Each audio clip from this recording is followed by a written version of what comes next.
in a moment, but we're going to also begin with President Trump's, the other big story with him, his weapons of mass distraction. The president and his allies spent much of this week trying to make the case that the FBI planted a spy in the Trump campaign.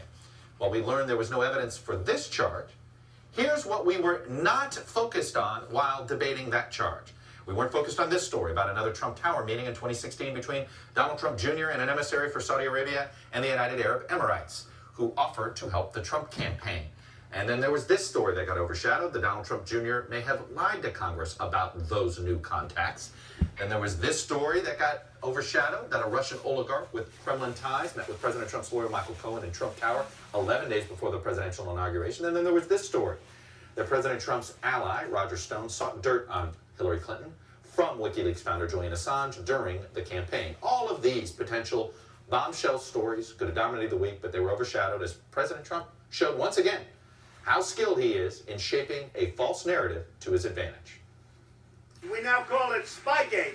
You're calling it Spygate. Perhaps fearing that Mueller is closing in, the president is applying a well-worn tactical playbook.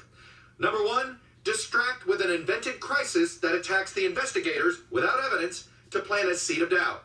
Claim President Obama wiretapped Trump Tower. There's no evidence of that. I have not seen any evidence of this. Let's see whether or not I prove it. I just don't choose to do it right now. This week's claim, an FBI confidential informant who collected information on Trump campaign aides after suspecting Russian interference in the campaign, is bigger than Watergate.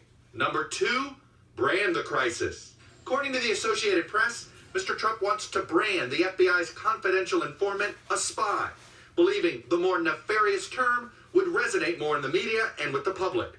The president used some version of the word spy 24 times in 15 tweets over 10 days. He wasn't alone. Now you're saying that there could have been an FBI spy? The FBI may have had a spy. I'm shocked to hear that they put a spy in the campaign of him. A lot of people are saying they had spies in my campaign. Spygate. Spygate, if in fact this occurred, could be one of the biggest scandals in history. All without evidence. All you have to do is look at the basics and you'll see. Number three, if accused of wrongdoing, use the I'm rubber, you're glue defense, pinning anything you're accused of on your opponents.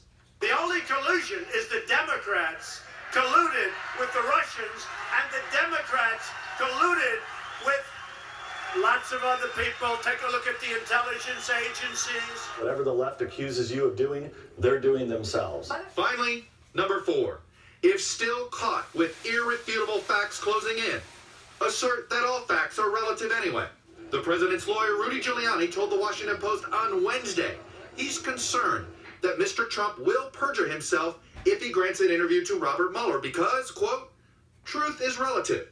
They may have a different version of the truth than we do. Joining me now from Phoenix is